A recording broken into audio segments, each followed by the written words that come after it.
En este vídeo te traigo mi opinión sobre lo mejor y lo peor de Digimon Story Time Stranger. Un juego que muchos llaman el mejor de la saga, pero que también tiene sus tropiezos. Vamos a verlo. Pero antes, déjame invitarte a suscribirte al canal y darle like si te gustará el vídeo. Lo mejor.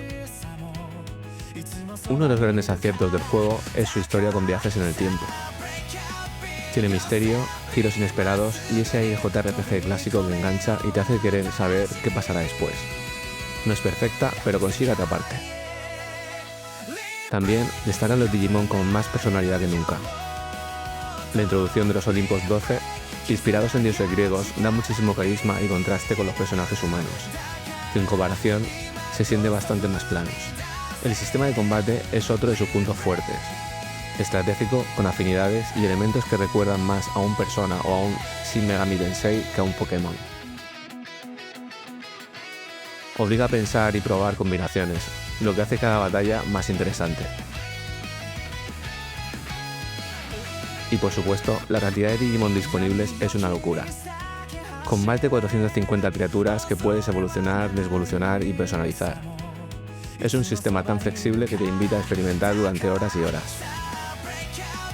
Por último, se nota un salto en la producción, cinemáticas espectaculares, doblaje, animaciones cuidadas y un montón de guiños al anime que harán sonreír a cualquiera que te hiciera con la saga. Lo peor. El mayor problema es que el protagonismo es silencioso y poco expresivo, lo que hace que momentos emocionales pierdan fuerza. A esto se suma que el ritmo de la historia arranca muy lento y algunos diálogos se sienten vacíos o repetitivos.